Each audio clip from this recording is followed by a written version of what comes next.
partnership remains the largest in the world. Our trade is 1.7 trillion, and common industry investments is around 4.7. And we strengthened our US presence last year with, actually we've been active there for 3 years, but building it out, and we are still hiring. So last April, I traveled to DC, and we met on digital sovereignty with the American ambassador and several US stakeholders discussing exactly digital sovereignty. And I met with Undersecretary Kimmett, Director Crancross, and we discussed the Transatlantic or the Allied tech stack. Well, first of all, since then, luckily now, we have concluded the negotiations on the Turnberry deal. There is stability.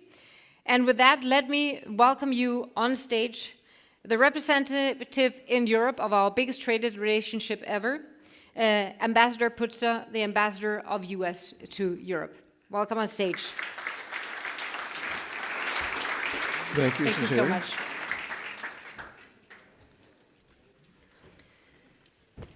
So I hear that you are celebrating a lot at the moment, right?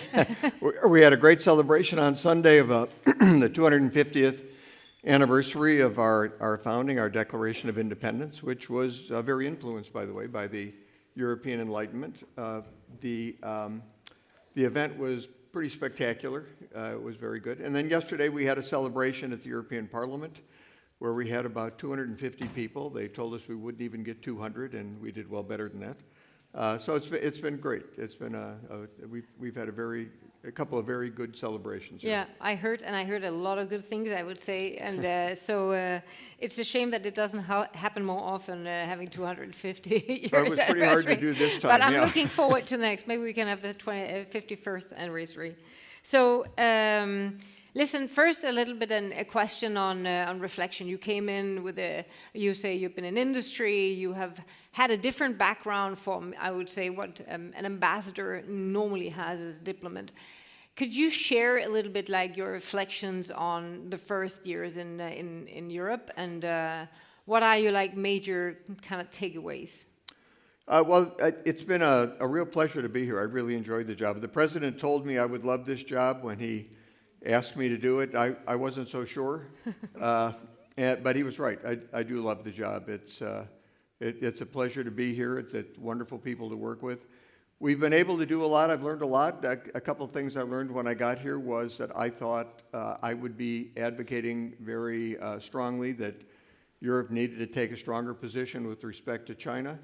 And since the day I got here, it's been almost just the opposite. It's been people encouraging me in meetings that maybe the United States should take a stronger position, that Europe would like to take one as well. I was also surprised by, my first meeting was with the ambassadors of Estonia, Latvia, and Lithuania. And for me, the fall of the Berlin Wall was 39 years ago. For them, it was about a week ago. Yeah. And that this Soviet threat and the threat of Russia was very real and still very present. I know Kaja Kallas's mother was taken to a gulag. I mean, this is something that that influences her thought, and that was a surprise. We have gotten a lot done. I know there's been a lot of disparaging of the relationship between the EU and the United States, but we got that trade deal through, and it was not an easy job. The European Parliament, the Council, the Commission all deserve a lot of credit. That it was passed, and now it is done. It actually took effect yesterday. We got a critical minerals memorandum of understanding completed, so that we will not be subject to economic coercion, which is something that I think was important for both the EU and the United States. And now we've got the EU signed up to Pax Silica, which is an AI-related union that will deal with supply chains, but also with trying to bring Europe more actively into the AI economy, which pretty soon you'll just say the economy, the AI part will be irrelevant because the economy will be dominated by AI, and we're almost there now. So I think those are three major achievements. We now need to move on to the non-tariff trade barriers, which I think are in many respects not only damaging trade between the United States and Europe, but also damaging Europe, period. I think that there's too much regulation, that we really over-regulated industry and entrepreneurship in Europe, and it needs to be set free, or the entrepreneurs will keep running off to the United States when they come up with these innovative companies. Yeah, so one of your surprises was really that in US, maybe the threat of Russia was not at the doorstep. For the Europeans, it's our Yes. number one. Yes. Yeah. Yeah, we know it's a threat, but for us, it's not sort of tied to the Soviet Union and tied to, that when you're on the border with Russia or with Ukraine, it's a whole different situation. Yeah.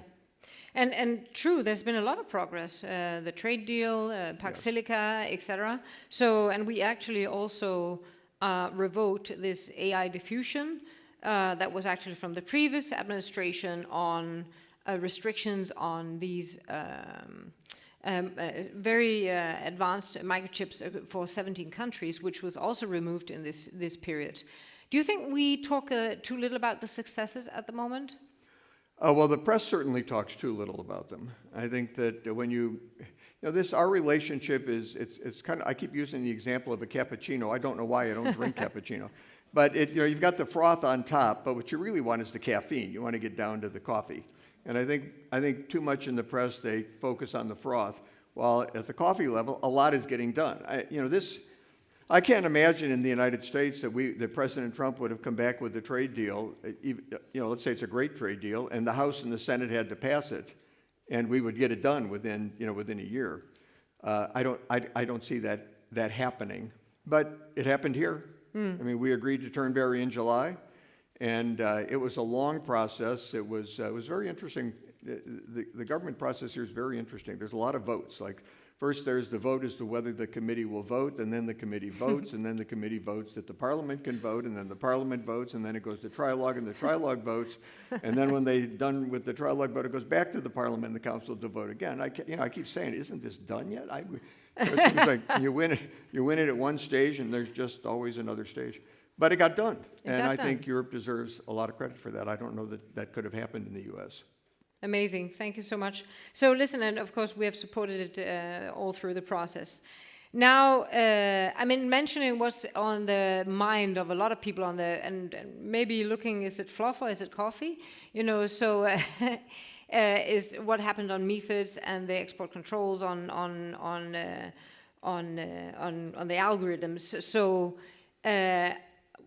you could interpret that in many ways, right? So I think the president came out, said maybe 30 days for evaluation of extremely powerful algorithms.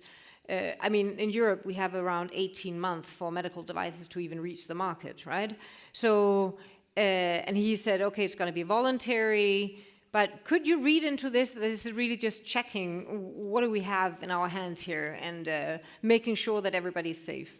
Yeah, we really can't just release these models. They just can't go out there. I mean, we've got to do some kind of protection. It's like the design for a nuclear weapon. We don't release those. We don't just put those out to anybody that wants to take a look at them. We protect them very carefully. And Mythos, when our Treasury Secretary, when Scott Bessent found out about this, he immediately called a meeting of all the major U.S. banks and said, look, there's a big threat here. This program can go in and find breaches in your weaknesses in your security system and could shut down the banking system. So we were very concerned that not get out, and it did come to a point where we released it to certain European allies, and I think we'll be careful who we release things to. These more advanced programs, when they came out, I think the president said, wait a minute, before these get spread across the globe, before these are out there and may get in the hands of people that would abuse them, we need to find out what it is exactly that we're releasing. And now they've been released. Now we've released some of these programs. So there isn't like a kill switch or some evil intent here. But I think everybody should be glad that we're not letting people that were bad actors get a hold of a program that could bring down Europe's banking system, for example. This is the kind of thing we need to protect against. And we can do that by working together. And I think we need to do more working together in this area in particular to the advantage of both the United States and the European Union. And of course, my question, because there's a lot, as you said, malintentions, is this well, a kill switch, whatever. But what we also saw was that there was actually an announcement that there would be 30 days.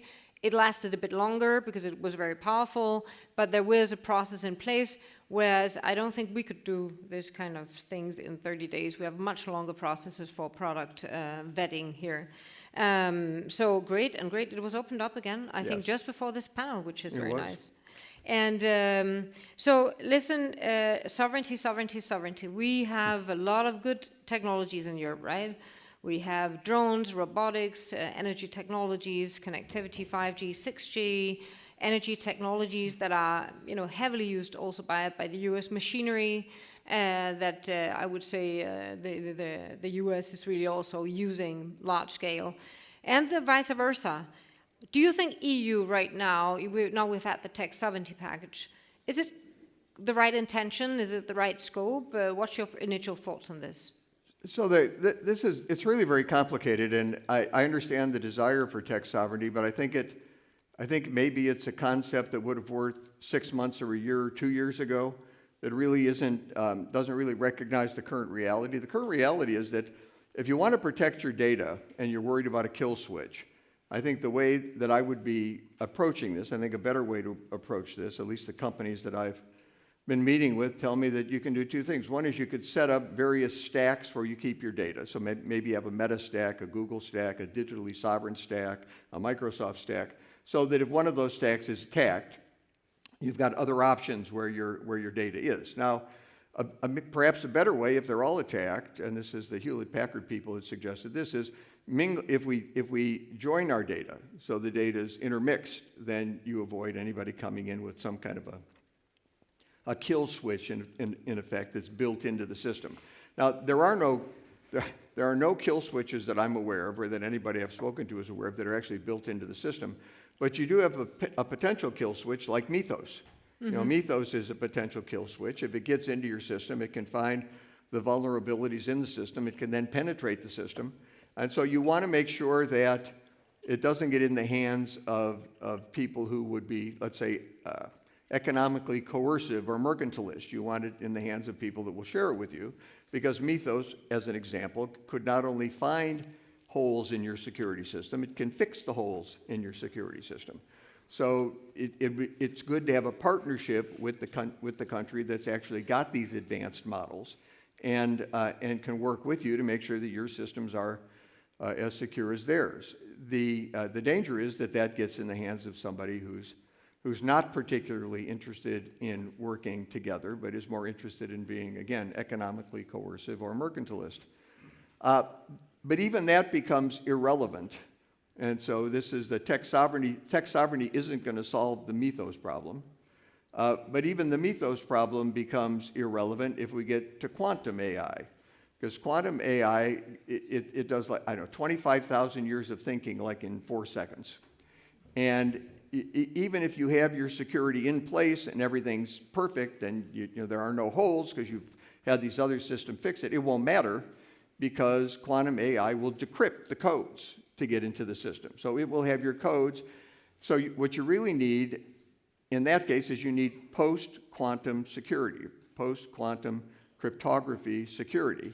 And the U.S. has that, and I think that's something we should work on together.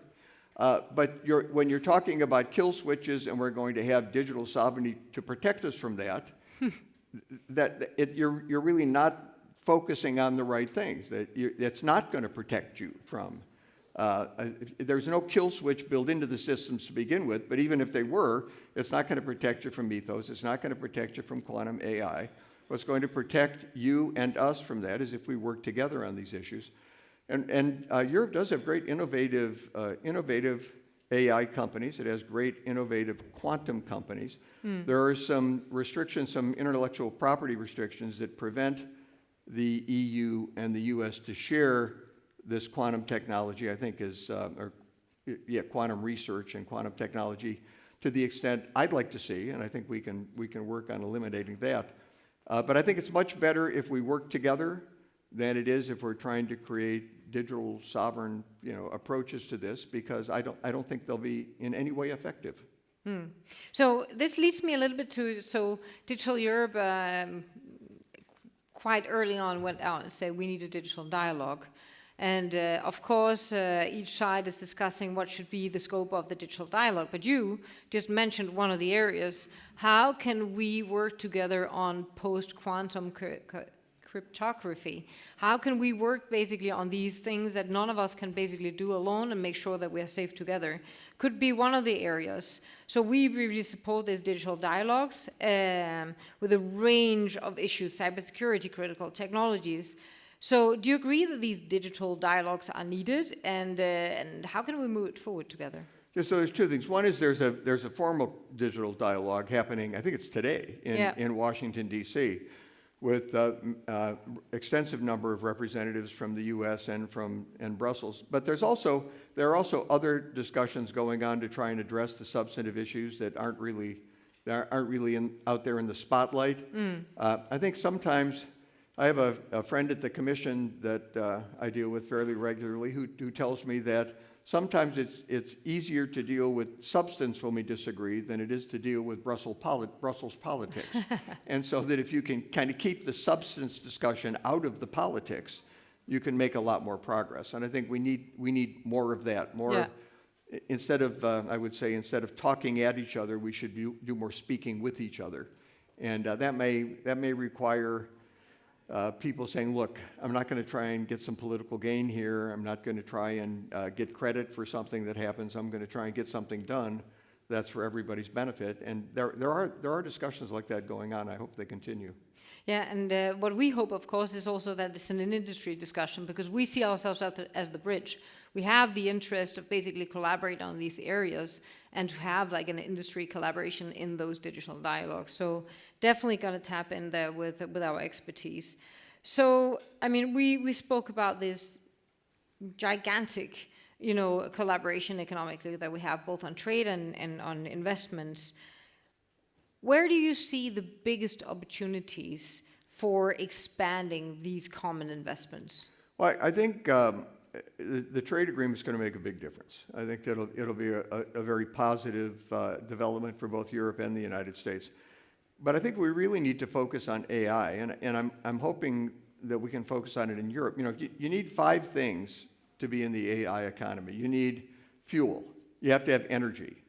And you can't do it on just wind and solar. Renewables aren't going to cut it. You need base power. Even if you have a lot of wind and solar, you need base power, and that could be hydro, it can be nuclear. But if you don't have hydro, it's going to take 10, 15, 20 years to get nuclear. You've got to have LNG. You've got to have some kind of fossil fuel power.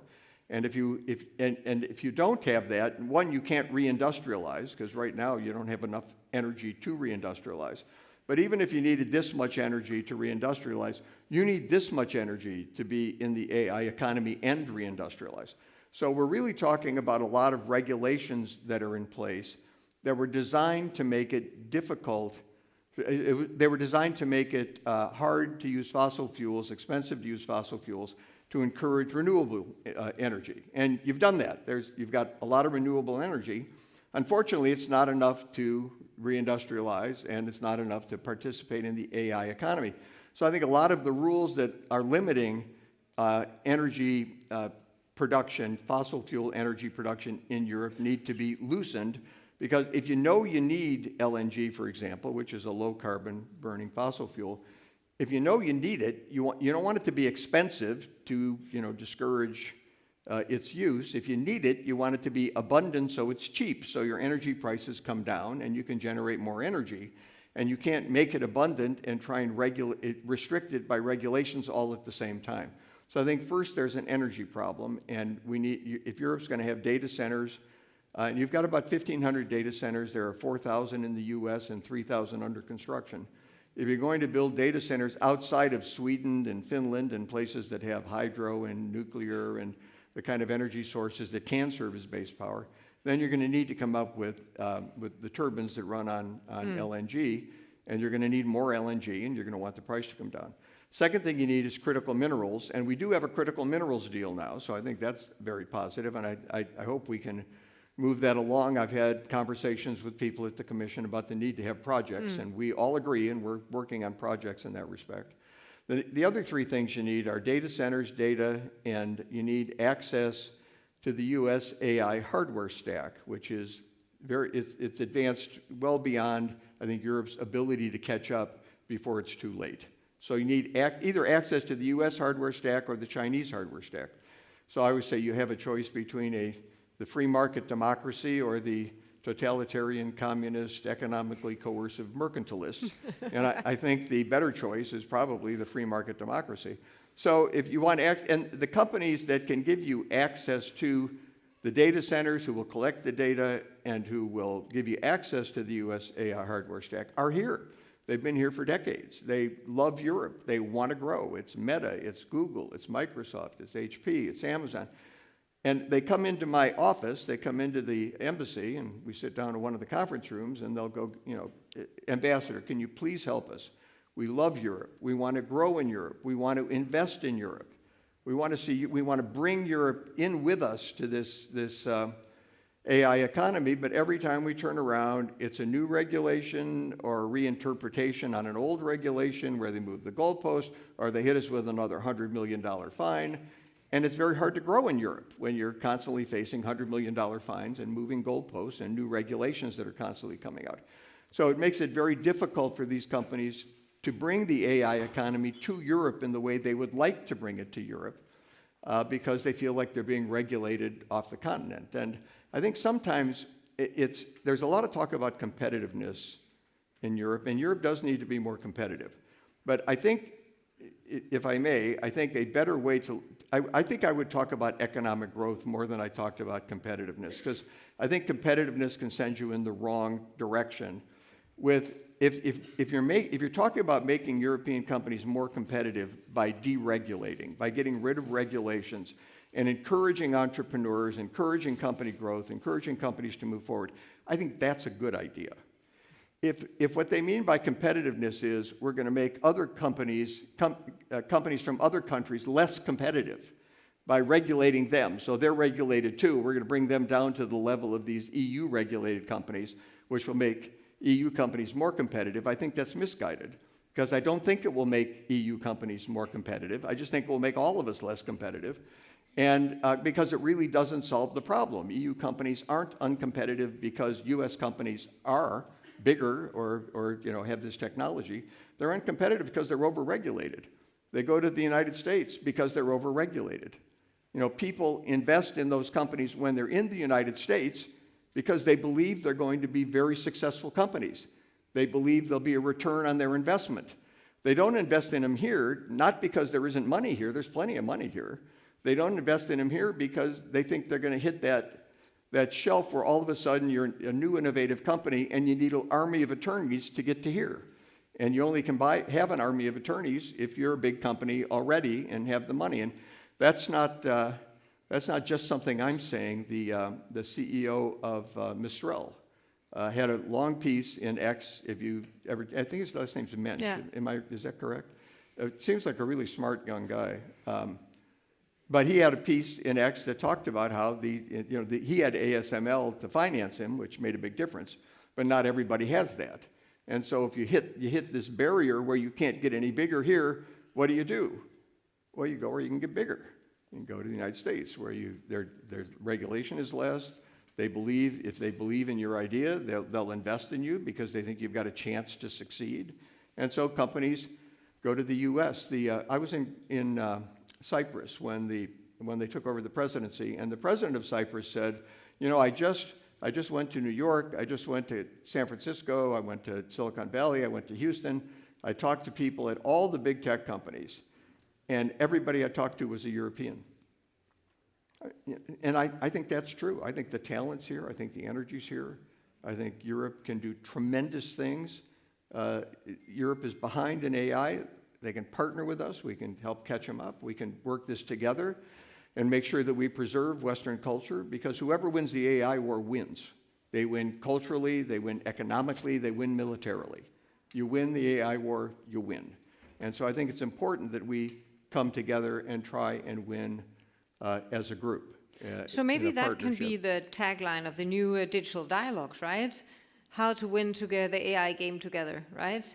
And I think one of the things we discussed, are we determined to stay a liberal democracy where the major value is created by companies' success to create value, or not?